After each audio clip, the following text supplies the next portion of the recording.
Halo. Wanje? Jebaleko mama. Sebo, naye jebaleko. Kale bannange emikolo kiki? Emikolo mivule yabbye abantu. Annange.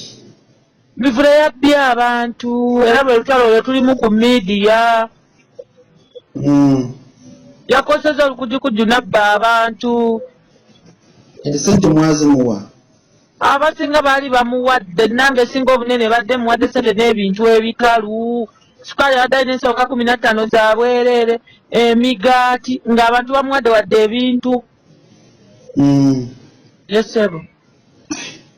Kati bannange erinnya mugenda kukola mutya ku kyalo? Nga lwaki tufiirwa erinnya lyaffe tugenda musiba. Tugenda musiba. Tugenda tugulewo keesi wataddiza abantu sente zaabwe. Bannange. Byebyo sebo. Agandi badde twesuuza empombo naye kituweddeko we batugambye amasala tegali.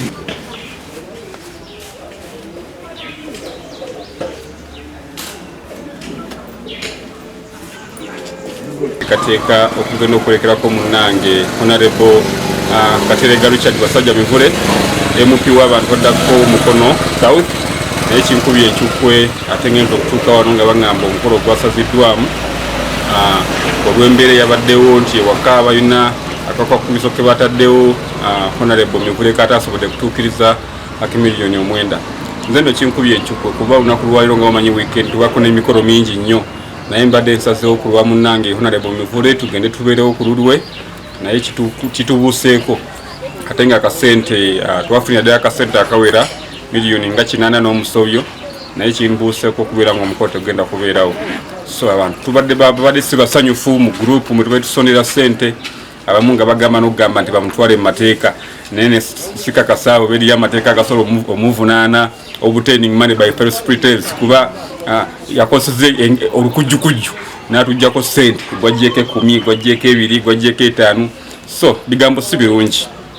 Omwami batugambye agenda kwesimbawo ezo ssente bagenda ziteeka mu bululu bapanze nga ye bayimba nti tusibe ekiwaayi nabo bapanze byabwe mwami na mukyala bagende basibe ekiwaayi bafune ssente z'obululu eza kampeyini kyo kye bakoze naye ate balumiza nnyo maama omwana we yegasse n'omwami bamulungi. Kino ekituuseewo olwaleero tubadde tuwulira biwulire mu bitundu ebyenjawulo ate tukakasizza nti obuzibu bwe buva abantu okukola mikolo nga tebeeteeseteese. Ajjo ekyakoze kiwa abakazi okuyigirizibwa nti omuntu tebamukaka kwanjula baddeko okuba bamukase okwanjula nga tabiriiko omuntu tebamukaka kwanjula muleke omusajja yerowooze mwennyini akukole akugambe naye wemufosi nga nyanjula ebyo bye bivaamu problem bakazi kati magala bwe kuti okuwuliriza abantu toli agenda kujja okukyala ku mukolo gw'abantu n'atalabikako kugira ngo bafiiriza abantu bangi sente zaabwe ebiseera byabwe era omuntu ateekateeka okubeera nga alina enkola efaanagana bwetu agyesonyiwe aleme kuwuliriza abantu mu mbeera efaanagana bwetu. Kandi yazitugabira ku gavana hoteri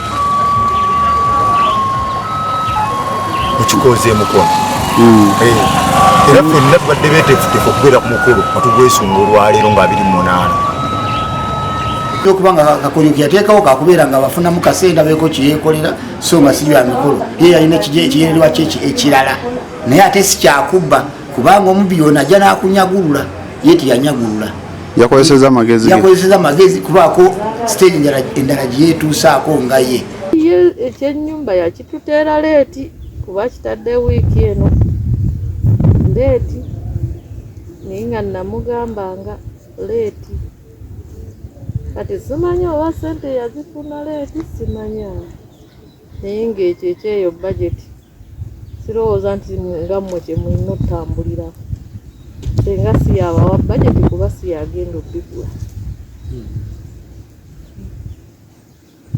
ekyo mwandikirese naye nsuubira ennyumba ye yamukutte.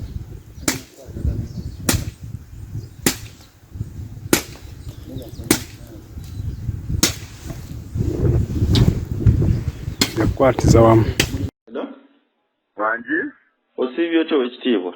Nsibye bulungi osiibye otya leero? Ndi bulungi ontegedde? Ono Kalyankolo. Essebo Kalyankolo, mukulu Kalyankolo. Kiki ate buzibu ki muganda wange? Mukulu Kalyankolo waabukedde. Iye. Sirina bwe tewali buzibu bwonna. Era nsanyuse nnyo okunkubirako. Essebo. Kiki tobadde na mikolo leero? Emikolo gyabaddeyo. Hello? Iye Ssebo. Emikolo gibadde girina okubeerawo. Naye twatuddeemuko ng'olukiiko oluteesiteesi. Hello? Iye. Abantu bange olukiiko olutegeka ne tusalawo omukolo gwongezebweyo olw'enteekateeka eyabadde nga tetusobozesa kugenda maaso na mukolo. Kubanga lwaki kiri bwe kityo? Nti mu mikolo gino okwetegeka mulina okubeera nga muwuliziganya bulungi sayidisi zombi. Sayidi y'omukyala n'ey'omwami. Kati mu mpuliziganya yaffe we twalabye nga enteekateeka eriwo eyinza obutabeera nnungi eri bagenyi baffe be tugenda okyaza. Ne tusalawo okwongezaayo ku mukolo era ebbanga olunaku lwe tugenda okubeerayo ligenda kuba litegeezebwa abantu. Wabula ky'olina okumanya ewanjirero nti Mivule engeri gy'ali nti ali mu byabufuzi owulira waliwo abakozesa advantage n'okutwala omukolo gwange nga political platform bafunireko ettutumu oba kyoyinza okuyita chief popularity. Naye nze mu enteekateeka zonna omukolo gwange si gwe gusoose okwongezebwayo gwokka, n'emikolo emirala gyongezebwayo. Kasita mubeera ng'enteekateeka si nnungi. Kati abafamire bo baadde bagamba ki? Abafamire tebalina buzibu, tuli nabo bulungi era ekiteeso ky'okwongezaayo omukolo kyaffe ffenna twakikkaanyizzaako bulungi. Ekisooka omukolo gwali ku short notice. Short notice gwali gwa mangu. Ekyokubiri okwongezaayo kijja kusobozesa n'abali ewala basobola okugubeerako be bandyagadde, nange be nandyagadde. Nina mukwano gwange bamuyita namukwano gwe bamuyita Kulisi awangaalira mu ggwanga lya Amerika. Owulira? Y'omu ku baawagira omukolo, naye ne mukyala we kibakoze bubi obutabeerawo omukolo we guba nga gwa leero. Kyokka be bamu ku babadde bannyambako ne mu pulojekiti ezimu okimanyi nina emikwano mingi ebweru okulaba nga zitambula bulungi. Nina mikwano gyange okuva mu kitongole kye bayita Yesu Mission Korean Foundation ekimpeera abaana bursaries. Ebimu ku biwa abaana bursaries b'empeerera bamulekwa mu Mukono South. Kati byebimu ku bigaanye gundi okugenda mu maaso. Nabo nandyagadde okulaba nga babeerawo n'enteekateeka yonna generale ebadde ekyabulamuko omukolo gw'omusajja munnabyabufuzi agenda okubeera mmemba wa paalamenti owa constituency ya Mukono South alina okuteekateeka omukolo ogujja obulungi mu kifaananyi kye. Naye kati senga wabagambirawo mu wiiki ng'emu.